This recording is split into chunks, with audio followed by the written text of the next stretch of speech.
Oi pessoal, tudo bem com vocês? Eu sou a Leda Cáspera, aqui do canal do Autismo Orienta, e hoje eu vou ter uma entrevistada especial, que é a Elisângela Oliveira, que é psicopedagoga e também proprietária da clínica Curiosidade, aqui na cidade de Vilhena, Rondônia, junto com a Franciane Rios, certo?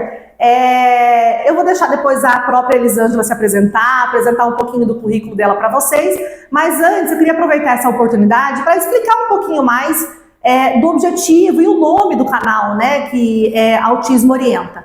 Bom, eu tenho alguns vídeos já onde eu me apresentei para vocês e o objetivo principal do canal é trazer uma visão do autismo e uma conscientização do autismo sobre a minha ótica, primeiramente, que é uma ótica de uma mãe de 2 autistas, casada também com o Bruno, que também teve o diagnóstico tardio agora de autismo, então é a minha experiência pessoal que eu vivencio dentro desse mundo do autismo, certo? Aí com isso eu trago também profissionais para falar aí dessa parte técnica. Então nós já tivemos entrevista com a terapeuta ocupacional, Juliana Miziara, vamos ter outras entrevistas aí mais para frente também com outros profissionais, fonoaudiologia, médico, neuropediatra, psiquiatra, psicopedagoga, como é a Elisângela aqui hoje. Quando eu for publicar, então, um material de cunho técnico, né, vocês vão ver que eu vou estar citando aí a referência de onde esse material veio, certo? Até porque eu não sou da área da saúde, por mais que esteja iniciando agora uma pós-graduação em autismo, né, mas eu sou, acima de tudo, uma mãe que está relatando aí as suas experiências. Então, esse nome de Orienta é uma orientação, na verdade, mais voltada para o acolhimento dos pais, para os pais poderem ter um espaço, né, de troca. Eu já estou recebendo perguntas, dúvidas, que sempre eu vou responder isso, fundamentada em informações técnicas, né, de boas bases. Então, roda a vinheta aí que a gente já volta com a Elisângela.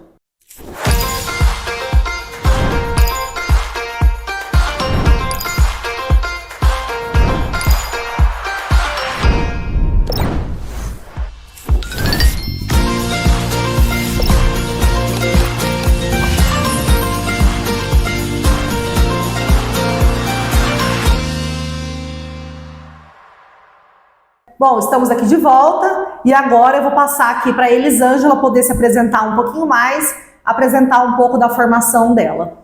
Olá, primeiramente quero dizer que é um prazer, né, estar aqui dando essa entrevista. A Leda é uma grande parceira de alguns anos, então deixa eu me apresentar um pouquinho, Leda. Eu sou Elisângela Oliveira, sou psicopedagoga, tenho a graduação na pedagogia, também na educação especial, tenho a pós-graduação na análise do comportamento, também psicomotricidade, a psicopedagogia, que é o meu foco maior, né, atualmente, é a psicopedagogia. Tenho também o AEE e algumas outras aí que vêm complementando esse currículo. Atualmente eu sou atuante e também estou com a clínica, como a Leda já citou, em parceria aí com a Franciane Rios, que é analista comportamental de Curitiba.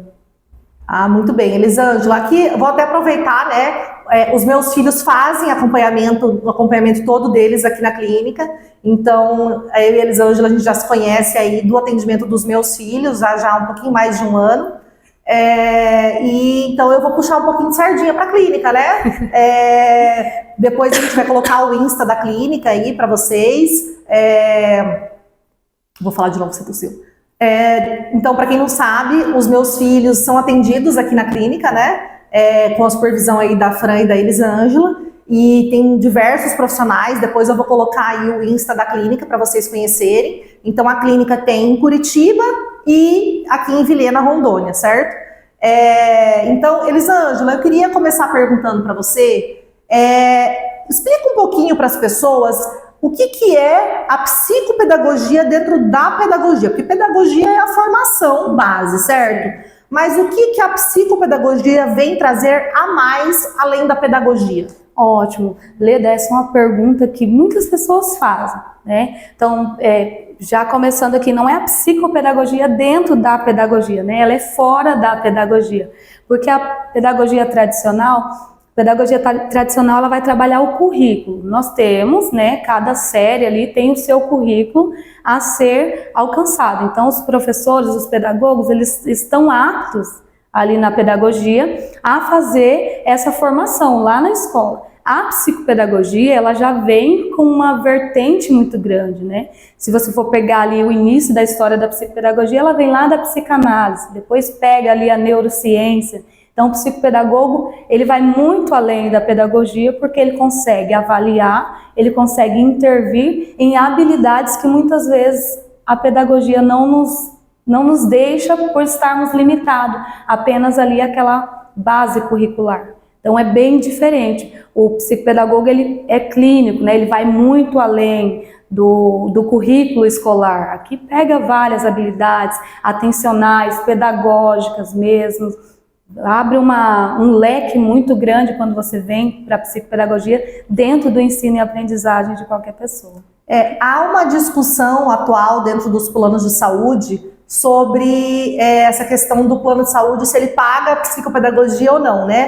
Alguns planos pagam, né? Então, o plano dos meus filhos paga essa parte de psicopedagogia, mas eu sei que tem outros planos que não pagam porque eles alegam que a psicopedagogia seria da parte de educação, parte de escola, e não da parte de saúde. Eu, Leda, particularmente discordo disso. Eu vejo alguns planos exigindo que seja um psicólogo com especialização em psicopedagogia para poder pagar. Isso. Se for um pedagogo com especialização em psicopedagogia, eles não estão pagando. Não. Então tá essa discussão aí, né? Mas eu queria que você, com seu embasamento aí, me falasse por que a psicopedagogia está nessa parte clínica e não relacionado só à educação, né? Na verdade, a psicopedagogia, ela transita nas duas áreas. Vamos pensar bem em uma equipe multidisciplinar. A equipe multidisciplinar, a maior parte dessa equipe é uma equipe da área de saúde. E o psicopedagogo, ele tem que estar ali, porque ele é que tem a expertise ali do ensino e aprendizagem. Porém, é o psicopedagogo que faz toda essa transição com a escola. Então, dentro de uma equipe multidisciplinar, o que vai estar mais ligado à escola é o psicopedagogo. E aí onde pega essas questões. É saúde ou é educação, né? Então, nós estamos ali entre as duas áreas. Então, há uma briga muito grande, alguns planos pagam, outros não, justamente por causa dessa questão. Não, é pedagógico, é escolar, então não se deve pagar. Mas a gente... eu vejo alguns planos exigindo que seja um psicólogo com especialização em psicopedagogia para poder pagar. Isso. Se for um pedagogo com especialização em psicopedagogia, eles não estão pagando. Não. Então tá essa discussão aí, né? Sim, mas nós já estamos avançando muito, né? Eu não vou... no exato momento citar algumas Unimedes, mas nós já estamos avançando muito, tá? Inclusive eu tô com os meninos já há mais de 2 anos. Há mais de 2 anos a Unimed sempre me pagou, eu tenho tratativa direta. A Unimed dos meus vários filhos, né? Isso, Unimed Curitiba, vamos vangloriar a Unimed Curitiba. Sim, e já outras Unimedes também hoje já estão abrindo essas portas para que a gente possa, né, tanto atender como assinar também, carimbar ali tudo certinho com o nosso CFEP, que é o de professor ainda. A nossa profissão de psicopedagogia ainda tem um caminho a ser trilhado, né? Muito ali além do que a gente pode com as próprias forças, mas nós já estamos aí, estamos atuando, as Unimedes estão sendo parceiras, então, graças a Deus, esse ano eu tenho visto muita diferença nessa questão dos planos. Eu acho que eles estão conseguindo entender que a gente vai entrar nessa parte da análise do comportamento, que você tem após também, mas o ser humano, a gente vai usar muito o exemplo da própria Maria Antônia, né? Porque o ser humano é feito de comportamento. Sim. Se o psicopedagogo não for clínico, se ele não souber clinicar, ele não vai conseguir lidar com o comportamento daquela criança e não vai conseguir lidar com a parte de aprendizado dela, né? Me fala um pouquinho da diferença que você sente entre um psicopedagogo que tem a parte da análise do comportamento e o que não tem. Olha só, vamos voltar lá no pedagogo para a gente conseguir fazer essa transição. Então, o pedagogo, ele dentro de uma sala de aula, ele vai observar esses atrasos, ele tem a competência para observar, mas ele não consegue intervir. Ele não tem as competências da psicopedagogia para intervir. Então, encaminha-se para o psicopedagogo fazer a área dele, fazer o que é necessário ali dentro da neurociência. Quando vem para a análise do comportamento, fica fantástico, porque a psicopedagogia, ela já é abrangente, né? Ela já é muito abrangente. Dentro da análise do comportamento, então ela fica, para mim, é o encontro perfeito. Sim. Porque para a análise do comportamento, tudo é comportamento, né? né? Então, a aprendizagem é comportamento. O que nós temos de mais relevante na análise do comportamento atualmente, que é uma ciência comprovada, com protocolos que são comprovados. Então, você tem a vertente da psicopedagogia com a análise do comportamento, que é uma ciência já comprovada, você junta as duas questões ali, as duas experiências, e você tem uma atuação com um potencial extraordinário. Então a gente pode falar que para o atendimento, principalmente dos autistas, né, porque o foco do canal aqui é o autismo, mas aí também tem a questão do TDAH, dislexia, enfim, daqui a pouco a gente vai falar dessas comorbidades relacionadas ao aprendizado, mas ser um psicopedagogo com essa parte da análise do comportamento, hoje seria mais ou menos um pré-requisito, assim. Sim, é preciso entender, né? Nós precisamos, quanto mais estudarmos, quanto mais nós tivermos essas especializações, esses cursos, melhor vai ser o nosso atendimento.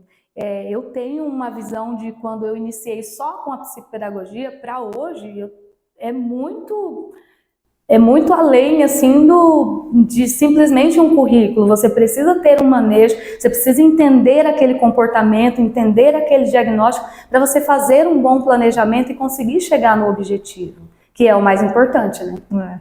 E me fala um pouquinho, assim, dentro do cenário do transtorno do espectro autista, como que funciona essa questão da atuação do psicopedagogo e direcionado, porque a gente sabe que o autismo, junto com ele, vem várias comorbidades, né? E a gente tem várias comorbidades aí relacionadas com a questão da aprendizagem. Primeiro, quais são as principais comorbidades que você vê relacionadas ao autismo, relacionadas a essa parte do aprendizagem? Do aprendizado, né? Nós temos ali a dislexia, a descalculia, que são muito ligadas ali. Então, claro que assim, não todo autista vai ter, né, um transtorno de aprendizagem, não, é preciso fazer uma avaliação, fazer ali uma busca com critérios, com protocolos, para ver se encaixa realmente, porque dependendo de cada criança muda, né, não existe um autismo para todos, cada indivíduo é individual, comportamento, aprendizagem, cada um tem a sua especificidade, cada um tem o seu jeitinho, tem a sua cultura, tem os costumes familiares. Então, muitas vezes, não é porque a criança tem uma dificuldade de aprendizagem, ela tem o autismo, que ela vai ser disléxica ou que ela vai ter a descalculia, não. Mas são os que mais vem junto. E o TDAH? E o TDAH. A gente sabe que o TDAH hoje é uma parte, né, muito relevante aí dos autistas, tem como comorbidade e acaba afetando muito nessa parte de aprendizagem por causa da atenção, né? Por causa da questão atencional, né? A questão atencional, ela é primária e as questões acadêmicas, elas são secundárias, são prejuízos secundários a um transtorno de neurodesenvolvimento. Mas elas são secundárias, mas a gente tem que lembrar, né, que nem é o caso que a gente está vivenciando da Maria Antônia agora, que chega uma hora que às vezes esse transtorno de aprendizagem, ele acaba submergindo tanto que ele acaba sendo o maior problema a ser tratado naquele momento do que o autismo, né, na verdade. Então, às vezes uma dislexia ou TDAH fica tão evidente, tão pesado. E aí a importância do psicopedagogo, né? Sim, é aquela questão. Quem nasceu primeiro, o autismo ou o transtorno de aprendizagem?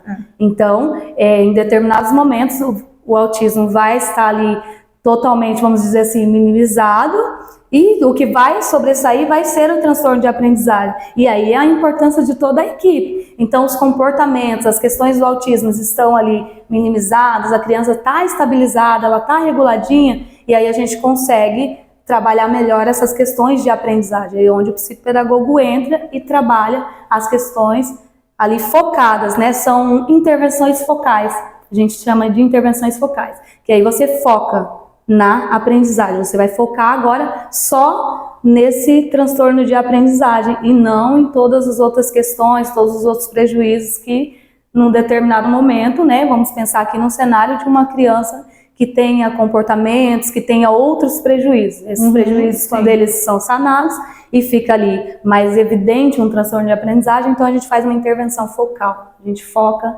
nessa aprendizagem. Tá, e vamos pensar num cenário onde uma criança teve um diagnóstico bem precoce, por volta aí de 1 ano e meio de idade e tal, em que idade, em que momento que já dá para iniciar o trabalho do psicopedagogo? Óbvio que vai ser feito acompanhamento, investigação e tal, mas vamos pensar que tem o diagnóstico de autismo e já começou a dar alguns sinais aí, com 2 anos e pouquinho, alguns sinais que pode ter também um transtorno de aprendizagem. Que idade que o psicopedagogo já pode começar a atuar com essa criança? Fica muito claro os transtornos de aprendizagem, Leila, a partir da fase ali escolar. Só vai ficar bem evidente, nós só vamos conseguir ter um diagnóstico, fazer uma avaliação objetiva quando ele estiver em período acadêmico. O que se faz antes, eu atendo com 2 anos de idade. A partir dos 2 anos de idade, eu atendo. Atendo para quê? Para estimulação precoce. Então, vamos entender que uma criança com autismo, e aí você já vê algumas questões de aprendizagem ou atencional nessa criança. Então, eu vou trabalhar o quê? A estimulação precoce. Quando ele chegar na fase acadêmica, por mais que ele feche um transtorno de aprendizagem, mas ele vai ter menos prejuízo do que se ele não tiver a intervenção precoce. Então, fazendo essa estimulação, essa intervenção precoce, quando chegar aí numa idade de 6, 7 anos, já vão ter coisas sanadas. Isso, terá menos prejuízo. Que já não vão precisar nem de uma intervenção tão, digamos, com uma carga horária tão alta, sim, porque ela já veio ali no momento da poda neural, ali no momento, de onde o cérebro está bombando de informações, menos rigidez cognitiva, enfim, isso também vai depender do comportamento da criança, mas já vai minimizar muitos percalços e prejuízos que essa criança vai encarar na escola lá na frente. Sim, com certeza. Nós falamos muito em diagnóstico, Quando se fala em intervenção precoce, eu levanto muito essa bandeira, Que o que importa no determinado momento ali, 2 anos de idade, por que estimular? Mas então já vai rotular, já vai começar com terapia, já vai começar com estimulação, então já está dizendo que vai ter um transtorno, já está dizendo que vai ter um diagnóstico. Não, a questão se tem prejuízo, independente do nome do diagnóstico, precisa ser estimulado, entende? Se vai vir um diagnóstico ou não, isso aí é com o tempo, é na idade correta, é no tempo certo a ser avaliado para poder dar esse diagnóstico. Mas o importante é lembrar, se tem prejuízos, faça a estimulação precoce, Que o que mais importa não é o nome do diagnóstico, mas sim a evolução. Elisângela, fala um pouquinho pra gente nessa questão da importância dessa triangulação entre família, escola e o psicopedagogo externo que atende essa criança. Ela é muito importante, é fundamental que o psicopedagogo ele tenha uma ligação com a família e também com a escola. Por quê? O psicopedagogo, ele, como eu disse já no início da entrevista, é ele que é o responsável maior pela aprendizagem dessa criança, desse indivíduo. Então, ele vai poder orientar a família de qual é a melhor estratégia, porque quando vem para o psicopedagogo, vem porque tem dificuldade, vem porque já vem com o diagnóstico, ou para avaliação. Então, se eu avaliei, eu sei a melhor forma de como intervir na aprendizagem dessa criança, eu vou poder estar orientando um pai como fazer a atividade de casa, eu vou poder estar orientando a professora qual é a melhor forma de trabalhar com essa criança na escola. Um exemplo, uma criança que tem a dislexia.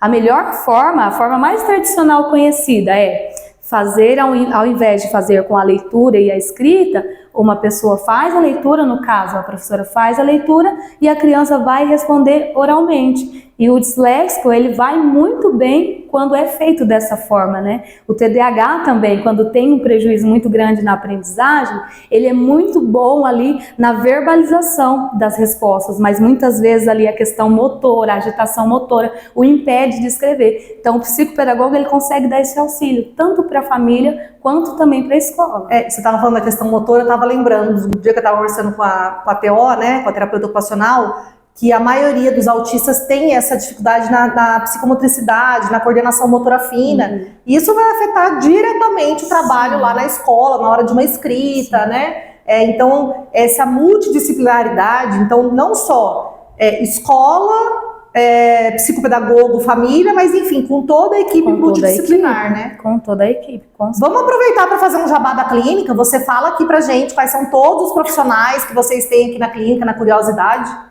Tá bom, vamos falar um pouquinho aqui agora. Nós estamos aqui na clínica, aqui na Avenida Capitão Castro, a clínica Curiosidade, como já foi falado, toda a equipe multidisciplinar. Nós temos aqui a fonoaudióloga, temos a psicopedagoga, a psicóloga. Elisângela, para a gente finalizar, explica um pouquinho essa questão de que a psicopedagogia às vezes é confundida com reforço escolar, mas é algo bem diferente, né? Muito, muito diferente. O contexto da psicopedagogia é um contexto voltado para as habilidades, né? O pedagogo ele vai poder intervir em um reforço, um exemplo. A criança ela está com dificuldade em matemática. Ela está ali em um semestre, ela está com dificuldade em matemática. Aí vai lá, faz o reforço, ela vai melhorar naquela situação específica ali. Mas uma criança que ela tem algum diagnóstico, alguma questão atencional, ela sempre vai voltar a ter essa dificuldade. E quando você coloca o psicopedagogo, quando você coloca o profissional, né, pode até ser questões de neuropsicologia também, quando você coloca a intervenção correta com o profissional correto, isso não volta a acontecer. Isso melhora de uma forma crescente, ao qual a criança não vai ficar nesse ciclo. A gente vê vários casos de, mas todo ano tem que estar no reforço. Todo ano, de novo, a criança está lá na escola e ela volta para o reforço. Aí vamos pensar, às vezes a questão dessa criança não é acadêmica, e sim atencional. E aí o psicopedagogo, o neuropsicólogo vai trabalhar a atenção dessa criança e esse prejuízo vai melhorar. Você falou, eu lembrei do Bruno, né, do meu esposo, que ele fala que os professores falavam para ele assim, você é burro, você não vai aprender. Ele está com 40 anos, né? Então a gente está falando de algo de 30, 25 anos atrás aí.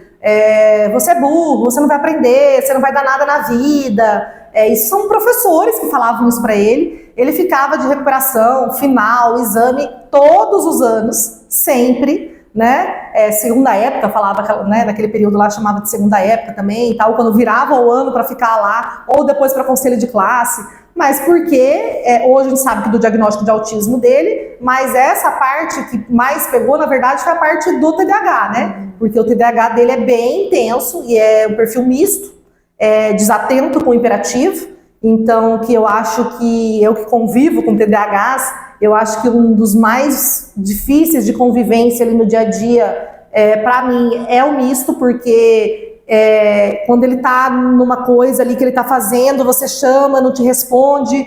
Quando você dá uma informação, ele pega só uma parte, mas ao mesmo tempo o corpo daquela pessoa tá lá, tá agitado, daqui a pouco vem aquela hiperatividade, vem aquela agitação, né? Mas eu digo que o professor, ele é o mestre que encaminha aquela pessoa para ter uma boa autoestima ou não. Então, se o professor identifica que aquele aluno tem uma dificuldade e que ele precisa de um atendimento externo, né, fazer esse encaminhamento hoje é muito importante. Saber como conduzir isso com a família também, porque a gente sabe que, infelizmente, tem pais que não vão aceitar, né, de primeiro, assim, vão criar. Como é que é essa questão aqui na clínica, essa abordagem, quando você já se deparou com situações assim, quando vem ali uma questão de uma avaliação, um pré-diagnóstico e a família está na negação ainda? Sim, tem muito isso. Você falando aí do relato do seu esposo, aí me vem a questão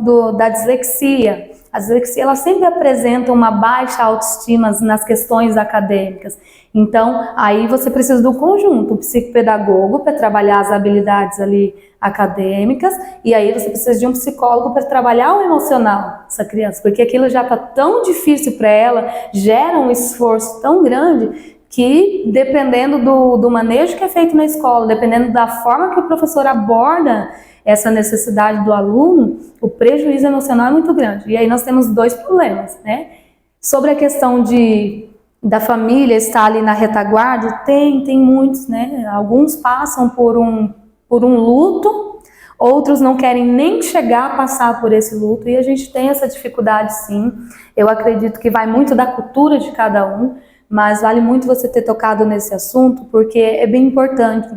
Quem mais perde nessas situações de não aceitar um diagnóstico é a própria criança, sim, é o próprio indivíduo, né? Porque independente do pai aceitar ou não, se eu for autista, eu sou autista. Aquele prejuízo vai estar ali, né? Vai estar ali, independente do meu pai aceitar ou não. Então, quando há uma aceitação, quando há um entendimento, por isso que é importante o acolhimento, os profissionais estarem sempre preocupados com a família, acolher essa família, orientar, levar a informação, porque após a chegada da informação, abre essa vertente na mente dos pais e os pais conseguem entender que o maior prejudicado vai ser sempre o indivíduo que está lá na ponta, né? Essa criança que está ali com o diagnóstico que não está sendo aceito. Bom, nós vamos finalizar aqui com a Elisângela hoje. Quero agradecer a sua disponibilidade, essa troca de conhecimento. É muito importante a gente poder, esse é o principal objetivo do canal, né? Trazer informação para as pessoas. E vou colocar depois as redes sociais da Elisângela, da clínica, para que vocês possam acessar, tirar dúvidas.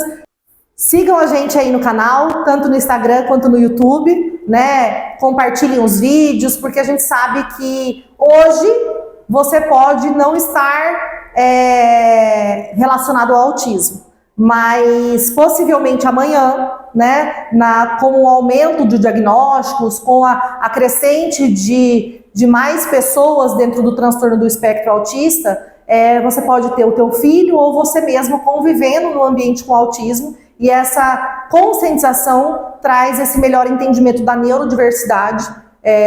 O mundo é muito neurodiverso e a curiosidade trabalha, né, com esse foco em neurodivergentes. Então, esse respeito e esse entendimento à neurodivergência faz muita diferença para o mundo. Obrigada, Elisângela. Eu que agradeço, Leda, pela parceria. Para nós aqui da Curiosidade é muito importante ter você aqui como mãe, como parceira. A Leda é uma pessoa muito guerreira, ela tem a nossa admiração, né? Quando eu falo nossa, de toda a nossa equipe, da Fran também, que está lá em Curitiba, da nossa equipe toda de lá também, Tayane Rios, que é o nosso administrativo. A Leda, ela tem, né? Brilha nos nossos olhos, olhar para ela hoje e ver o quanto ela cresce.